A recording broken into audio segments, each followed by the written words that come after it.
हरे कृष्ण। आह, हाँ, हमारा जो सेशन है, जो हम जो बुक रीडिंग कर रहे हैं, ये पाथ ऑफ परफेक्शन। आज ये चौथा सत्र है। आज हम लोग स्टार्ट करेंगे यहाँ से। आज आनंद के बारे में प्रभुपाद जी कृष्ण हमें बताने वाले हैं,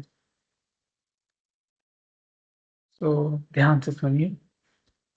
अधिकांश लोग, श्रील प्रभुपाद की जय, श्री श्री राधा कृष्ण चंद्र की जय, श्री श्री कृष्ण बलराम की जय, श्री श्री निताय गौरंग की जय, श्री श्री निवास गोविंद की जय, श्री श्री प्रहलाद नरसिंहदेव की जय, श्री भक्तमन गुरुदेव की जय, जगतगुरु शील प्रभुपाद की जय। आज हमारा अध्याय शुरू करते हैं। अधिकांश लोग स्थूल भौतिक स्तर पर आनंद की तलाश करते हैं। अधिक उन्नत लोग आनंद की तलाश चिंतन, दर्शन, कविता या कला में करते हैं। किंतु भक्ति योगी तो आनंद की तलाश दिव्य स्तर पर करता है और यही उसका एकमात्र कार्य है। सारे लोग दिन भर इतना कठिन श्रम क्यों करते हैं? वे सोचते हैं, आज रात को मैं आनंद मनाऊंगा, आज रात्रि में इस लड़के के साथ या अपनी पत्नी के साथ रमण करूंगा। इस प्रकार का थोड़ा सा आनंद पाने के लिए लोग इतनी अधिक परेशानी उठाते हैं। आनंद ही चरम लक्ष्य है, किंतु दुर्भाग्यवश मोह में पड़कर लोग यह नहीं जानते हैं कि वास्तविक आनंद कहाँ पाया जा सकता है। वास्तविक आनंद तो श्री कृष्ण के दिव्य रूप में शाश्वत विद्यमान रहता है। तो इस पर्टिकुलर पैराग्राफ में हम समझते हैं कि इसलिए हम सब जितने भी जीव हैं यहाँ, सब आनंद की तलाश करते हैं और उसी के लिए ही कार्यशील रहते हैं। तो जो भी हम सवेरे से शाम तक करते हैं, वो हमारा एक ही लक्ष्य रहता है कि हमें आनंद कैसे मिलेगा। चाहे उस कार्य में ढूंढते हैं या तो उस कार्य के करने के बाद तपश्चात कार्य समाप्त होने के बाद जब घर जाते हैं तो वहाँ आनंद की तलाश में रहते हैं। तो वो हमें हमेशा हमारे अम, हर जीव को खोजते रहता है हर क्षण। तो प्रभुपाद जी बहुत अच्छी चीज बताते हैं कि जो बहुत उन्नत लोग हैं, जिनको काम करने की बहुत कम रहते हैं, उनके लिए आनंद वो चिंतन करते हैं या किसी दर्शन को समझते हैं। दर्शन मतलब जैसे हम लोग आज भगवत गीता का दर्शन ले रहे हैं, मतलब भगवान के दी हुई बातों को समझ रहे हैं, तो ये एक दर्शन है। तो ये एक दर्शन मतलब हम किस माध्यम को अपनाना चाहते हैं, हमें क्या अच्छा लगता है, तो एक दर्शन।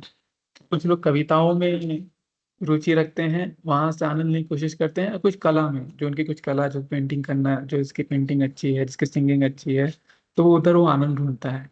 तो वैसे हर जीव कहीं ना कहीं हर जगह लग के आनंद ढूंढता है। लेकिन जो भक्ति योगी होता है, गोपा जी फिर चेंज कर दिए, ये तो अधिकांश लोग जो भौतिकवादी होते हैं, लेकिन जो भक्ति योगी होते हैं, उनकी आनंद की तलाश दिव्य स्तर पर होती है। मन उनका आनंद इस भौतिक जगत के परे होता है, क्योंकि वो समझ चुका रहता है कि मैं इस संसार का भाग नहीं हूँ, मैं इस संसार से भिन्न हूँ। किंतु अभी मैं इस शरीर में फंसा हुआ हूँ, इसलिए मुझे अभी इस चीजों के आनंद के पीछे मैं भाग रहा हूँ। लेकिन मेरा असली आनंद तो भगवान से जोड़ने के बाद और भगवान की अ, अध्यात्म जगत में जोड़ने के कारण से ही मिलेगा। वो ये समझ चुका रहता है भक्ति योगी। फिर प्रभुपाद जी यहाँ के लोगों के बारे में बताते हैं। भौतिकवादी लोग जो भगवान से नहीं जुड़े हैं, वो कठिन श्रम क्यों करते हैं? वो रात में आनंद पाने के लिए सोचते हैं। तो उसी आनंद को पाने के लिए लोग इतनी परेशानी उठाते हैं, 8 8 10 10 12 12 घंटा काम करते हैं, और मोह में पड़कर उन्हें लगता है कि ये वास्तविक आनंद है। पर जो आनंद उन्हें मिलता है, वो क्या कहते हैं, वो क्षण भंगुर होता है। वो आता तो है और चला भी जाता है। फिर प्रभुपाद जी एंड करते हैं इस पर्टिकुलर पैराग्राफ को। वास्तविक आनंद तो श्री कृष्ण के दिव्य रूप में शाश्वत विद्यमान रहता है। तो ये चीज को हमें समझना रहेगा कि आनंद है क्या। आनंद वो चीज है जो आए तो जाए नहीं। सुख और आनंद में बहुत डिफरेंस होता है। सुख मतलब दुख की कमी को हम सुख समझते हैं, और आनंद जो होता है वो हमारे आत्मा को अंदर से सुख करता है भगवान की सेवा में होते हुए। आगे बढ़ते हैं। संभवतः आपने श्री कृष्ण के चित्र देखे होंगे। यदि आपने देखे हैं तो आपने यह देखा होगा कि श्री कृष्ण सदैव प्रसन्नचित रहते हैं। यदि आप उनके संग में सम्मिलित हो जाए तो आप भी प्रसन्नचित हो जाएंगे। क्या आपने चित्रों में श्री कृष्ण को कभी किसी यंत्र पर काम करते देखा है? क्या आपने चित्रों में श्री कृष्ण को कभी धूम्रपान करते देखा है? नहीं, वे स्वभाव से ही आनंद से पूर्ण हैं। और उनकी यदि आप अपने को उसी तरह उद्घाटित करें तो आपको भी आनंद मिलेगा। आनंद कभी कृत्रिम ढंग से प्राप्त नहीं किया जा सकता है। तो प्रभुपाद जी, हम जब भी इस्कॉन में आए हैं, शुरू में जब भी हमने भी आए थे, तो कभी हमने श्री कृष्ण को, प्रभुपाद जी कहते हैं कि श्री कृष्ण जब ये भौतिक संसार में आते हैं तो उनकी आयु 25 साल के बाद एज एज इट इज ऐसी ही रहती है। 25 साल के बाद उनके बाद उनकी शरीर में वो बुढ़ापा नहीं आता, ना ही उनके बाल सफेद होते हैं और ना ही उनके चेहरे पे झुर्रियाँ आती है। तो 25 साल में जैसे यंग रूप में रहते हैं, यौवन रूप में, वो वही कंटिन्यू हो जाता है। तो ये श्री कृष्ण के ऐसे थे। प्रभुपाद जी वही कहते हैं कि अगर आपने श्री कृष्ण का चित्र देखे होंगे तो कभी उनको बुढ़ापे पे नहीं देखे होंगे, हमेशा प्रसन्नचित्त रहते हैं। कभी वो कहीं फैक्ट्री में काम नहीं करते और ना ही कभी धूम्रपान करते हैं। तो ये श्री कृष्ण है वो। तो ये प्रभुपाद जी ने क्यों कहा यंत्र पर काम करना, धूम्रपान करते? क्योंकि हम ये कृत्रिम रूप से आनंद प्राप्त करना चाहते हैं। तो एक कृत्रिम रूप का आनंद है ये, जो हमें कुछ समय के लिए हमको अपने वास्तविक शरीर में हो रहे दुख को भुला के हमें किसी अलग प्लेटफॉर्म पे ये आनंद दिलाता है। ये धूम्रपान, ये जो मदिरापान, ये है, तो ये कृत्रिम ढंग का आनंद है। और प्रभुपाद जी आगे बताते हैं तो फिर आनंद कैसे पाया जाएगा भक्ति योगी के लिए। फिर उन्होंने एक आ, ब्रह्म संहिता का एक श्लोक कोट किया है। बहुत सुंदर कोट है। आनंद चिन्मय रस प्रतिभाविताभिः ताभिर एव निज रूप तया कलाभि गोलोक एव निवसति अखिलात्म भूतो गोविंदम आदि पुरुषम तमहं भजामि। ये ब्रह्म संहिता के 5वें अध्याय का 37वां श्लोक है। और ये जो ब्रह्म संहिता है पूरे श्री कृष्ण कैसे सर्वोत्तम भगवान है, कैसे सर्वोत्तम है, शक्तिशाली है, और कैसे उनके अंदर में सब कुछ है, ये उनके बारे में बताता है। तो ब्रह्मा जी ने इस संहिता का रचना किया था। और ये हम लोग अभिषेकम जब होता है, जब भी भगवान को अभिषेक करते हैं तो हम ये ब्रह्म संहिता रिसाइट करते हैं। आइए इनका तात्पर्य समझते हैं। मैं उन आदि भगवान गोविंद की पूजा करता हूँ जो अपने धाम गोलोक में स्वयं के आध्यात्मिक स्वरूप के सदृश 64 कलाओं का भावमयी शक्ति से समन्वित राधा के साथ निवास करते हैं, और राधा के साथ उनकी सखियां हैं जो उनके शारीरिक स्वरूप की साक्षात विस्तार है, और श्री कृष्ण के सदा आनंदमय आध्यात्मिक रस से जीवन शक्ति प्राप्त करती रहती है। एक्चुअली इस पर्टिकुलर श्लोकास में भगवान और उनकी शक्तियों के बारे में बताया गया है। तो हम जब कहते हैं राधा रानी और सखियां, ये भगवान की इंटरनल पोटेंसी है, मतलब अंतरंगा शक्ति। और ये अंतरंगा शक्ति भगवान से अलग नहीं है। जैसे मैं और मेरा मस्तिष्क और मेरा जो दिमाग है, ये मेरे से अलग नहीं है। मैं हूं तो मेरा मस्तिष्क काम करता है, अपने मस्तिष्क दिमाग मेरे लिए अच्छाई के लिए वो ऐसा उपयोग में होता है। तो उसी प्रकार से ये भगवान और जो उनकी जो आंतरिक शक्तियां हैं, जैसे राधा रानी और उनकी सखियां, तो ये सब भगवान की अंतरंग शक्ति है जो भगवान को आनंद प्राप्त कराती है अध्यात्म जगत में।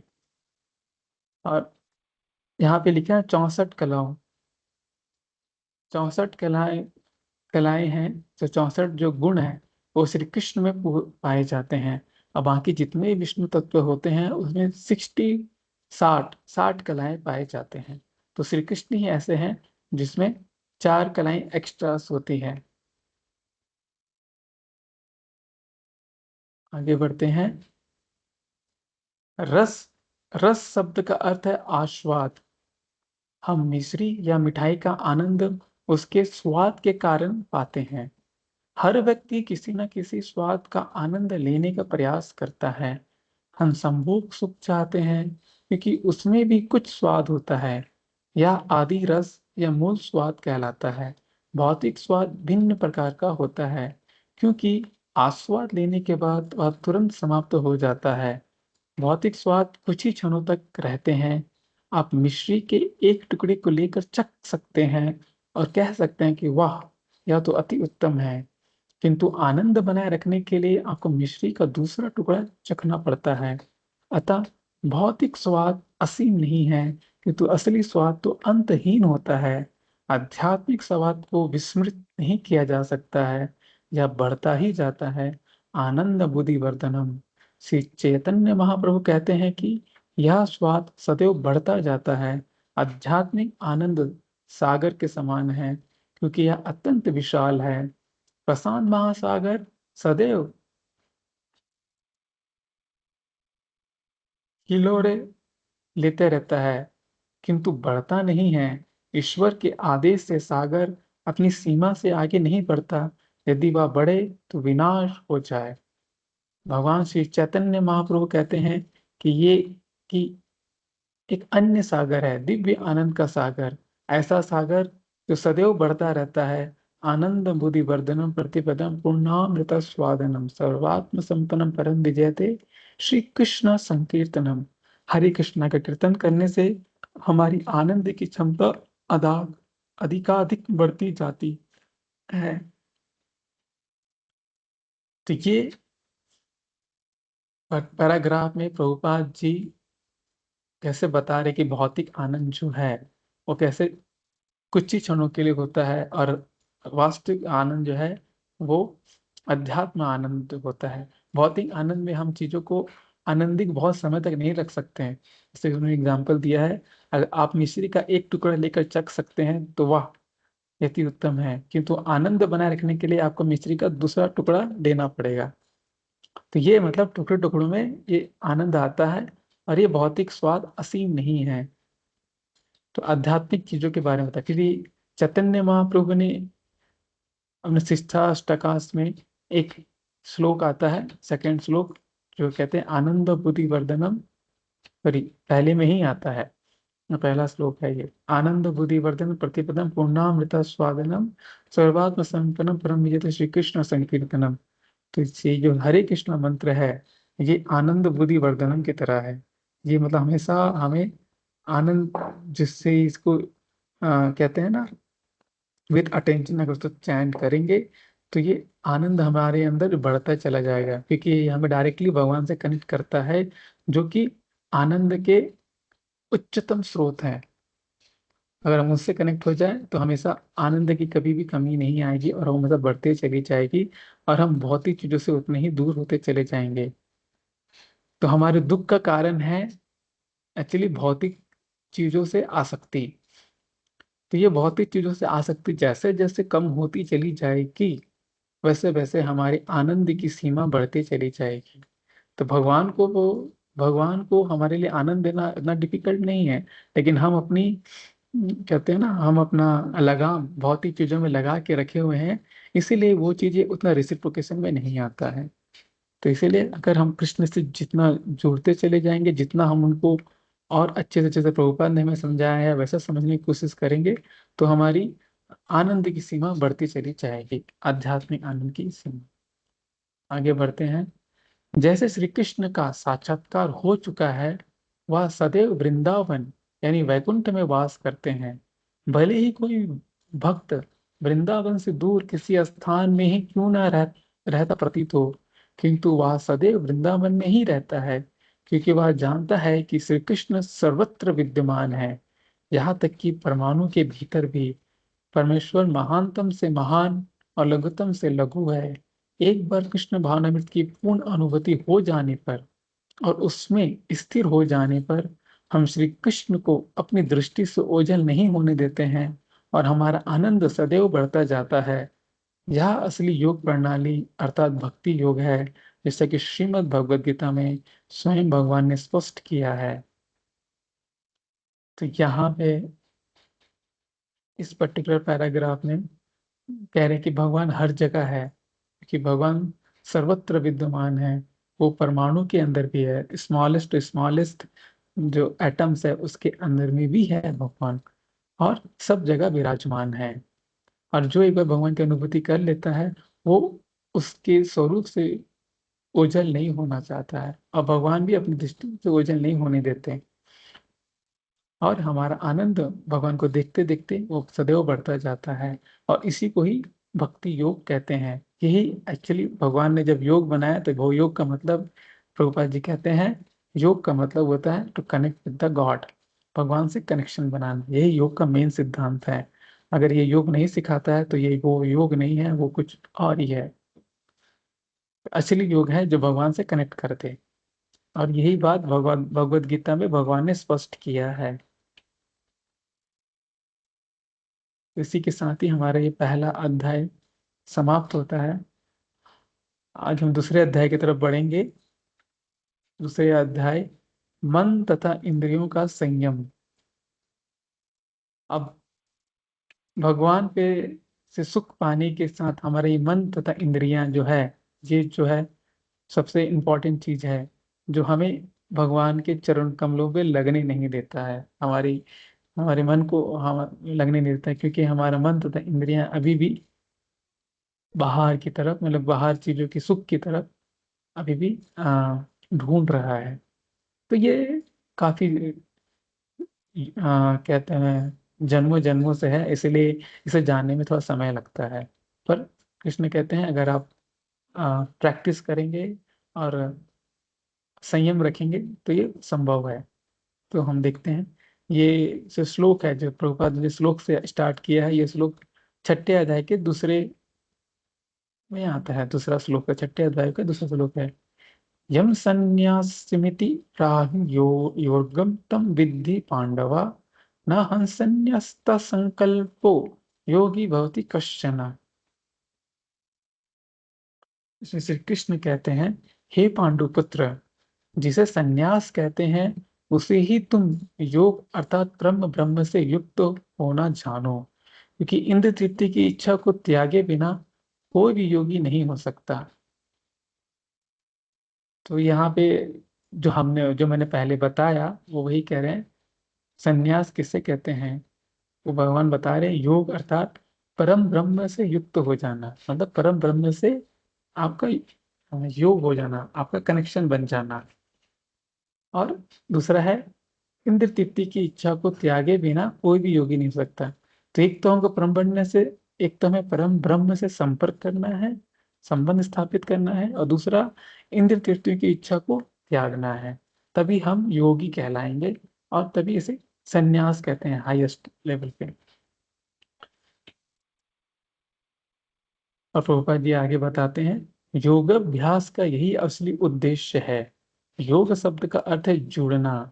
यद्यपि हम स्वभावता सर्वोपरि के अंश हैं, किंतु अपनी बद्धावस्था में हम अब उनसे विलग हो गए हैं। इस विलगाव के कारण हम ईश्वर को समझने तथा उनके साथ अपने संबंध के विषय में बात करने में हिचकिचाते हैं, और ऐसी चर्चा को समय का दुरुपयोग तक समझते हैं। हम किसी गिरजाघर तथा कृष्ण मंदिर में तो ईश्वर की बात करते हैं, किंतु सामान्य रूप से लोग इसमें अधिक रुचि नहीं दिखाते। वो इसे समय की बर्बादी, आध्यात्मिक उन्नति के नाम पर एक प्रकार का मनोविनोद समझते हैं, और उन्हें लगता है कि इस समय का अधिक अच्छा उपयोग धन कमाने या रात्रि करने अथवा भोजनालय भोजनालय में भोजनालय में आमोद प्रमोद करने में किया जा सकता है। ये प्रभुपाद जी बहुत गहरी बात बता रहे हैं। यद्यपि हम भगवान के अंश हैं किंतु हम बद्ध अवस्था में हैं, हम बहुत ही संसार में हैं, तो हम उनसे किसी न किसी तरह से विलग हो गए हैं। और ये जो विलगाव है, इस विलगाव के कारण हम भगवान को समझने की इच्छा भी नहीं रखते हैं, उनके बारे में बात करने को भी नहीं, क्योंकि भौतिक चीजें में हम इतनी बांध के रखती है अ, आज के समय में हमेशा से। और क्या कहते हैं, टेम्पररी हैप्पीनेस हमें इतना इंटाइस करती है, हम इतना ही क्या कहते हैं, लालच देती है, जिससे कि हम हमेशा उन्हीं की तरफ लालायित होना चाहते हैं। इसलिए भगवान की तरफ भगवान की चीजों के बारे में सुनना, भगवान के लिए दिए हुए ग्रंथों को पढ़ना, भगवान का नाम जाप करना, ये सब हमको ज्यादा रुचि नहीं आता है, क्योंकि हम सोचते हैं कि इससे ज्यादा हमको थोड़ा अगर और काम कर लेंगे तो ज्यादा पैसा बन जाएगा, और ज्यादा ध्यान लगा देंगे उधर तो मेरा उन्नति हो जाएगा। तो ये जो आध्यात्मिक चीजों में समय देना, तो ये लगता है कि किसी तरह का ये अननेसेसरी काम है हमारे लिए। प्रभुपाद जी और बताते हैं कि लोग सोचते हैं कि उससे तो धन कमा लेंगे, रात्रि कल्प में दे देंगे, और कहीं भोजनालय में कहीं भी होटल पे जाके आराम से खा के बातचीत करके समय निकाल देंगे। तो ये ज्यादा हमारे समय का सदुपयोग है कंपेयर टू भगवान के का चिंतन करना। तो ये आज का स्वभाव था, बहुत सारे भौतिकवादी लोगों का यही सोच है, बट उनकी सोच है, लेकिन भगवान कुछ और कहना चाहते हैं। तो देखते हैं क्या कहना चाहते हैं। अतः इंद्रिय भोग के कारण ही हम ईश्वर की ओर आकर्षित नहीं होते हैं। तो इंद्रिय भोग ही हमारे कारण है कि हम भगवान की तरफ आकर्षित नहीं हो पाते हैं। इसलिए यह कहा जाता है कि जिनकी आसक्ति इंद्रिय भोग में होती है वो योगी नहीं बन सकते, अर्थात वो वे योग पद्धति में भाग लेने के पात्र नहीं हैं। यदि कोई व्यक्ति इंद्रिय तृप्ति में लगा रहता है और फिर ध्यान करने बैठता है तो वह किसी भी योग पद्धति में प्रगति नहीं कर सकता। यह बहुत बड़ा छलावा है। ऐसा विरोधाभासी क्रिया का कोई अर्थ नहीं निकलता।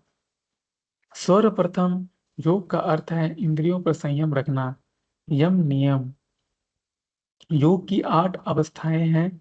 यम नियम, आसन, प्राणायाम, प्रत्याहार, धारणा, ध्यान तथा समाधि। तो इंद्रिय भोग के कारण ही हम ईश्वर की तरफ आकर्षित नहीं हो पाते हैं। इसलिए जिनकी आसक्ति इंद्रिय भोग में होती है वो योगी नहीं बन सकते हैं, क्योंकि वो उनका ध्यान भगवान की तरफ लगता ही नहीं है।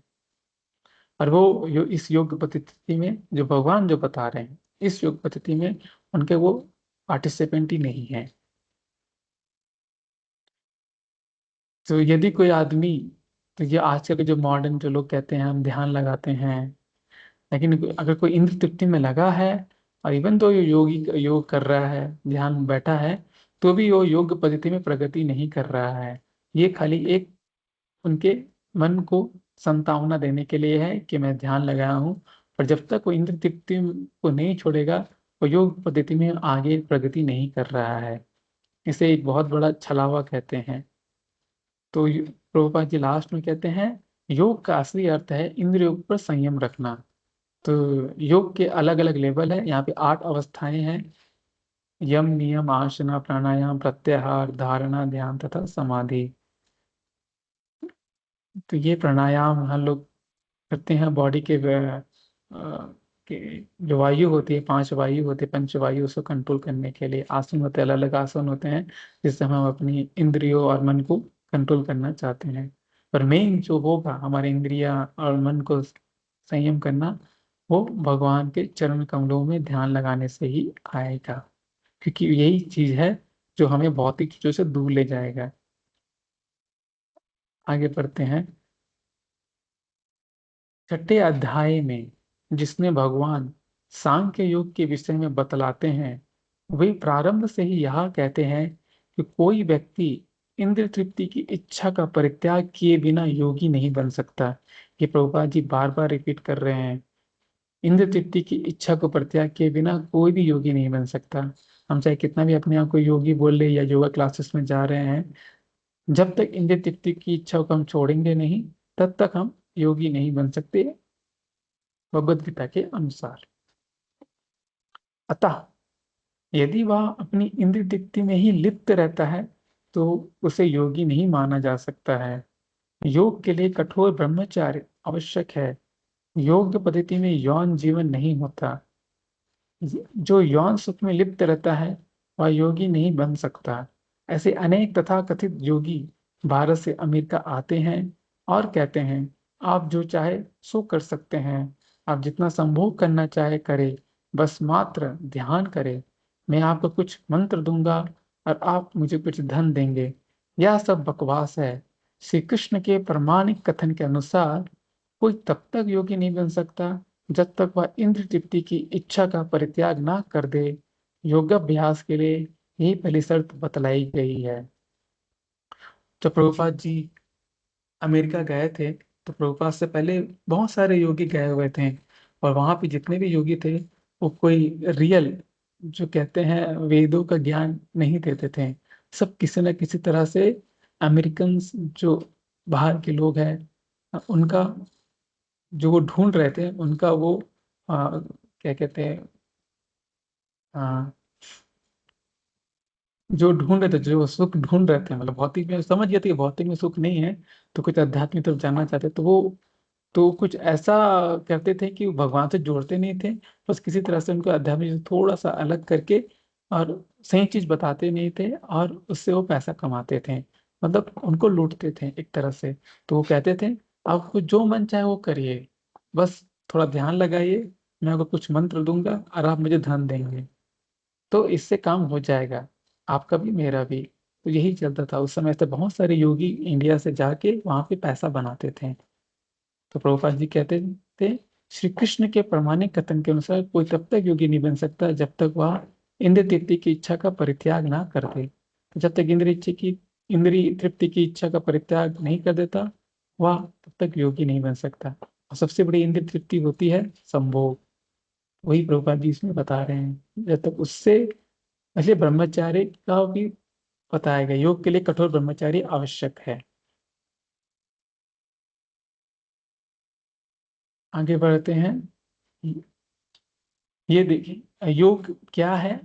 योग योग क्या है, इस पर्टिकुलर श्लोक में भगवान कहते हैं आरुरुच मुनि योगम कर्म कारणमुच्यते योगारूढ़स्य तस्यैव सम कारणमुच्यते। अष्टांग योग के नए साधक के लिए कर्म साधन कहलाता है। ध्यान से सुनिए, कैसे फिर से मैं पढ़ता हूँ। अष्टांग योग, योग करते हैं, इसमें एक अष्टांग योग आता है। अष्टांग योग के नए साधक के लिए कर्म साधन कहलाता है, और योग सिद्धि पुरुष के लिए समस्त भौतिक कार्यकलापों का परित्याग ही साधन कहा जाता है। अब इसको मैं समझाता हूँ। अष्टांग योग में जो लोग अष्टांग योग में जाते हैं, जो नए साधक होते हैं, तो जो नए साधक होते हैं उनके लिए जो साधन है, जो उनके लिए जो सिद्धि है, जो योग सिद्धि है, उनके लिए कहते हैं कर्म करना चाहिए, उनको कर्म में लगाते हैं। तो कर्म पहले साधन होता है, जो पहले प्रभुपाद जी बताए थे ना। अ, ये सब होता है यम नियम आसन प्राणायाम प्रत्याहार धारणा ध्यान समाधि, और उसके बाद कर्म, इसमें जो लगते हैं ये अष्टांग योग के, ये 8 सिद्धि है। जिसमें जो नए साधक होते हैं उसके लिए कर्म पहले साधन कहा जाता है। लेकिन जब इस योग सिद्धि के पुरुष के लिए, जब वो योग सिद्धि पा लेता है, आप जब योगा करते करते जब सिद्ध हो जाता है किसी एक तरह के, ये में उसके बारे में बताएंगे, आगे आता है, तो उसके लिए भौतिक क्रियाकलापों का परित्याग ही साधन कहलाता है। तो पहले तो कर्म करना है अगर वो नए साधक है, लेकिन वो सिद्धि पा लेता है योग में, तो जितने भी भौतिक कार्यकलाप है उसका परित्याग कर देना है, वो ही उसका साधन है। प्रभुपाद जी आगे बताते हैं, हम समझेंगे इस श्लोक को अच्छे से। इस श्लोक के अनुसार कुछ लोग ऐसे हैं जो पूर्ण अवस्था तक पहुंचने का प्रयास कर रहे हैं।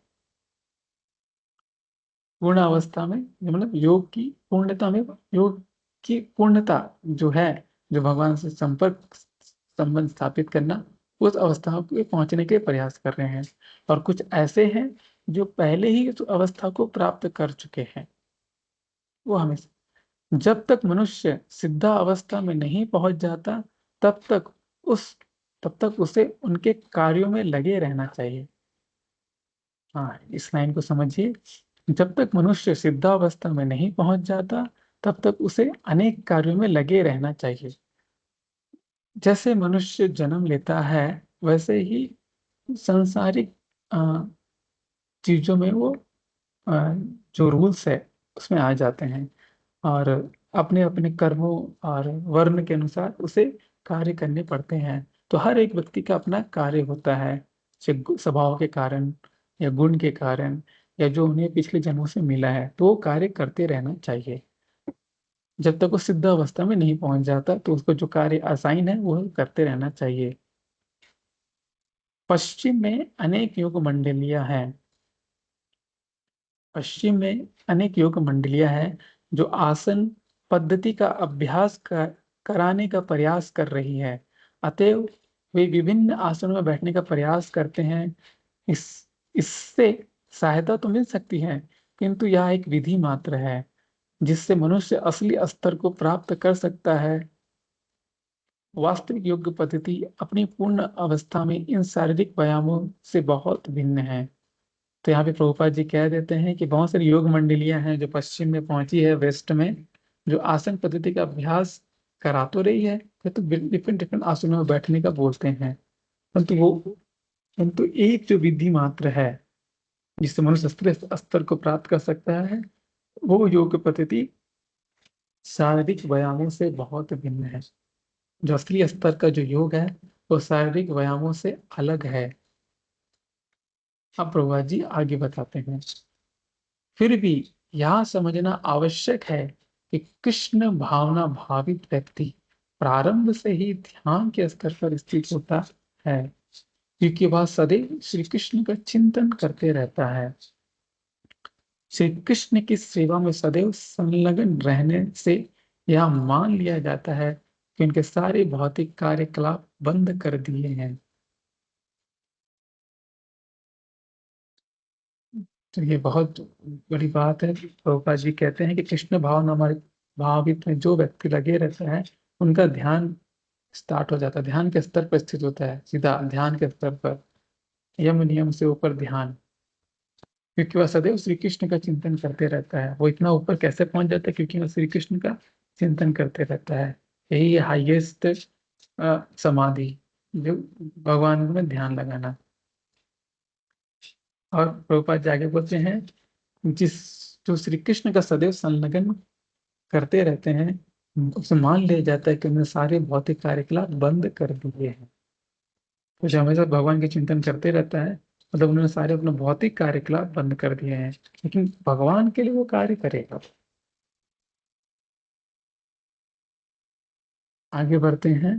यदा यदा ही नेन्द्रियार्थेषु न कर्म स्व न सुच्यते, स्वर संकल्प संन्यासी योगारूढ़स्त उच्यते।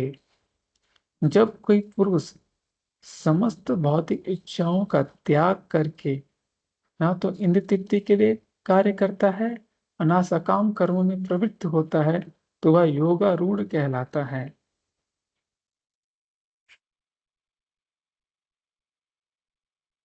जब कोई पुरुष समस्त भौतिक इच्छाओं का त्याग करके ना तो इंद्र तृप्ति के लिए कार्य करता है, ना सकाम कर्मों में प्रवृत्त होता है, तो वह योगारूढ़ कहलाता है। तो इसे हमें समझना, इंद्र तृप्ति के लिए जो पुरुष समस्त भौतिक इच्छाओं का त्याग करके, समस्त भौतिक इच्छाएं में दो चीज आती है, एक तो इंद्र तृप्ति के लिए कार्य करना, और दूसरा है सकाम कर्मों में लगे रहना। सकाम कर्मों में हमारी कुछ इच्छा है पाने के लिए, इसके लिए हम देवताओं को अप्रोच करते हैं, तो सकाम कर्म में आ जाता है, सकाम कर्मों में। तो जो इन दो चीजों से त्याग कर देता है, तो वह योगारूढ़ स्टेज में कहलाता है। वस्तुतः यह योग की पूर्ण अवस्था है, और जिसने इस अवस्था को प्राप्त कर लिया है, वह योगारूढ़ कहलाता है। आगे अब आगे पढ़ते हैं, इससे हम समझ जाएंगे कि प्रभुपाद जी क्या कहना चाहते हैं। कहने का तात्पर्य यह है कि उसने अपने को परम पुण्य से जोड़ लिया है। मतलब ये दो चीजें, भौतिक इच्छाओं का त्याग करना, सकाम कर्मों से भी दूर हो जाना, ये कब हो पाएगा? जब हम अपने को परम पुण्य से जोड़ लेंगे। यदि किसी यंत्र का कोई भाग विलग कर दिया जाता है तो वह कुछ कार्य नहीं करता, किंतु जो ही इस यंत्र के साथ जोड़ दिया जाता है तो ही यह ठीक से कार्य करने लगता है और अपनी विभिन्न क्रियाएं संपन्न करने लग जाता है। यही योग का अर्थ है, पूर्ण यंत्र के साथ साथ कार्य करते हुए पूर्ण परमात्मा के साथ जुड़ना। यही योग का मेन है। कैसे हम अगर पूर्ण परमात्मा के साथ जुड़ेंगे तो जैसे हमारा वैल्यू, जैसे कहते हैं ना, फिंगर, प्रभुपाद जी एग्जांपल दिए थे बहुत पहले, जैसे फिंगर होता है, अगर फिंगर मेरे हैंड से, मेरे हाथ से अलग हो जाए तो तो उसका कोई वैल्यू नहीं है, मैं उसके लिए कुछ खर्च भी नहीं करूंगा क्योंकि वो अलग हो चुका है। लेकिन वही फिंगर अगर जुड़ा हुआ है मेरे शरीर से, अगर वही फिंगर मेरे शरीर से जुड़ा हुआ है और उससे कुछ हो जाता है तो मैं उसमें $1,000,000 खर्च कर दूंगा, क्योंकि उसे ठीक करना है, क्योंकि मेरे शरीर का अंश है। तो इसी प्रकार से हर जीव का स्वतः ही कोई उतना मोल नहीं होता, लेकिन जैसे ही वो भगवान से जुड़ जाता है तो वो बहुत अनमोल हो जाता है। तो पूर्ण यंत्र के साथ साथ कार्य करते हुए पूर्ण परमात्मा के साथ जुड़ना। वर्तमान अवस्था में हम विलग है और हमारे भौतिक सकाम कर्म समय का अपव्यय मात्र है। तो अभी मॉडर्न टाइम पे हम भगवान से विलग है। जो व्यक्ति ऐसे कार्य में अपने को लगाता है, जो व्यक्ति ऐसे कार्य में अपने को लगाता है, उसे श्रीमद् भगवत गीता में मूढ़ अथवा धूर्त कहा गया है। भले ही कोई व्यक्ति प्रतिदिन हजारों डॉलर कमाता हो और प्रमुख एक प्रमुख व्यापारी हो, किंतु श्रीमद् भगवत गीता में से मूढ़ कहा गया है क्योंकि वह अपना समय केवल खाने, सोने, स्वयं की रक्षा करने तथा संभोग करने में ही बिताता है। तो प्रभुपाद जी यहाँ पे जो भौतिकवादी लोग हैं, जो सकाम कर्मों के पीछे पड़े रहते हैं, उसे अपना एकमात्र लक्ष्य बनाते हैं, उसे श्रीमद् भगवत गीता के अनुसार उसे मूढ़, धूर्त, मतलब मूर्ख कहा जाता है। भले ही वो व्यक्ति प्रतिदिन प्रतिदिन प्रभुपाद कह रहे हैं, भले ही वो व्यक्ति प्रतिदिन हजारों डॉलर कमाता हो और एक बहुत बड़ा व्यापारी क्यों ना हो, किंतु भगवत गीता के अनुसार उसे फूल कहा जाता है, मूढ़ कहा गया है, क्योंकि वह अपना समय केवल खाने, सोने, स्वयं की रक्षा तथा संभोग करने में ही बिताता है। आज हम आगे ये पैराग्राफ हम नेक्स्ट सेशन में पढ़ेंगे। आज हम यहीं पे विराम करते हैं। जगत गुरु श्रील प्रभुपाद की जय।